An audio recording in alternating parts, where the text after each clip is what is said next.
Hi, and welcome back to my channel. Today I'm going to answer a question that came from a viewer on YouTube. And it said, could you advise us on the factors to look for before starting a business for those of us who have no clue? So first off, it would depend on whether or not you actually have an idea for a business or not. And if you don't, and all you know is that the 9 to 5 is not for you, that is absolutely fine. Sometimes you just know that you want to run your own business. You're not quite sure what it is yet. So now this is when you have to put brain in motion to think of what you can do outside of your 9 to 5. So if you don't have a business idea of yet, or you may have multiple ideas, think about what your passions are. What are the things you love doing? What is your skill set? What things do you have experience in? Many of us are multi-talented and multi-passionate with a variety of skills, and it's about looking at which one you want to take forward as a business. So when it comes to me, my very first YouTube channel was on crochet. I am a huge crafter, and outside of crochet, I also used to do things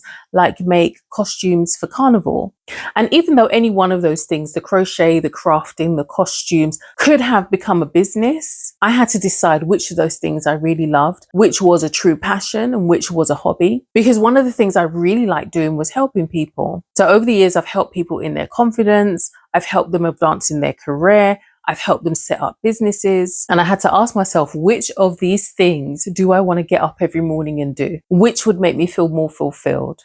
So ask yourself those questions as well. Either look at one of those areas that you're already skilled in or something that you'd like to get into. What do you want to hold on to as a hobby? And what would you like to take forward as a passion? And again, ask yourself that question. What would you really love to wake up in the morning and do every day? What could you not get tired of doing? What would make you feel more fulfilled? And when I ask myself those questions, that's the reason why now today I'm sitting here speaking to you in a coaching capacity and not as a crocheter, although I also incorporate art therapy into my coaching. So when you figured out what it is you want to do, then do a SWOT analysis. So you want to find out what your strengths are, what opportunities there are, and what challenges you might face, and what are the areas that you might need to build on. It would also be good to look at this business that you want to go into. Does it clash with your 9 to 5? Is there a possible conflict of interest?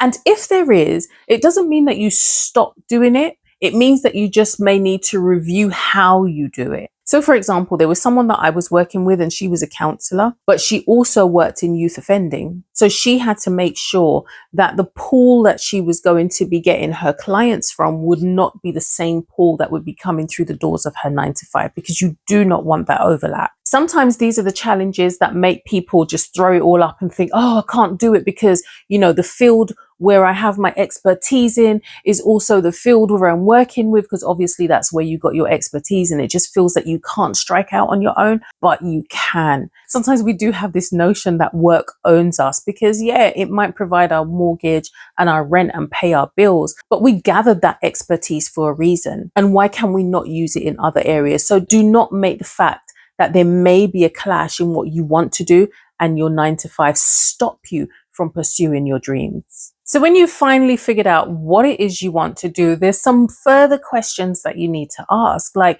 what is it going to take to get this business off the ground? Do you need any startup money? And if you do need startup money, where does that come from? Is it your own money? Is it going to impact on someone else? Is it going to impact on your family and plans that you may have had with your family? Are you going to be dipping into shared resources? Also look at what type of time might you have to put into this, because you're already working a 9 to 5 or an 8 to 4, and now you're going to have to be putting time into a business. Again, how is that going to impact on those around you? Would you need their support?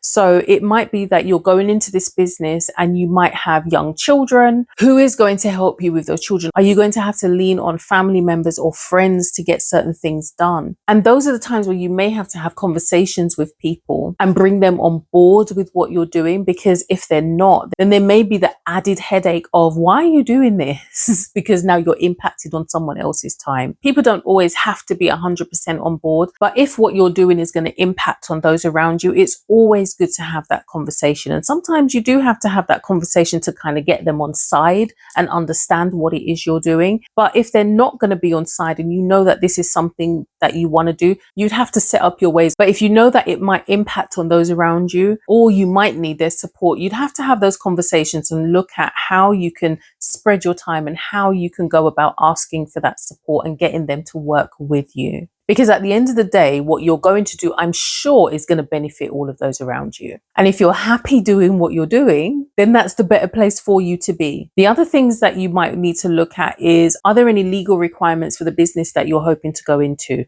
So you might need to look at things like taxes and licenses. Are there particular things that you need to do in order to trade? Are there certain certificates that you need to get, just to make sure that what you're going to do as a business is legal and legitimate? It doesn't always mean that you have to do all of those things all at once, but at least you know the steps that you have to take and when you need to do them. An important thing as well is just get it out of here. Write everything down. Don't keep things in your head, because sometimes you can experience a lot of overwhelm when you have all of these great ideas in your head, but you don't have it down on paper, because more ideas are going to come, more questions are going to come, and you just need to get them out of your head. As you're going through the steps of what you want to do as a business, write everything down so it's clearer and add to it so you can see where the gaps are. Building a business while working a 9 to 5 can be a very lonely affair, because many people don't understand why you're doing it. And sadly, it's usually the people who are closest to you. So one of the important things to do is find someone neutral who you can bounce those ideas off. Find someone who can hold you accountable. Find yourself a coach. So if you want to have a conversation about what your next steps could be, if you want to start looking at how to set out a plan and strategy, book yourself into a clarity call with me, and we can look at what it is you're planning and whether or not we're a good fit to work together on this. So I hope this video has helped to give you a little bit more of a clue as to what to look for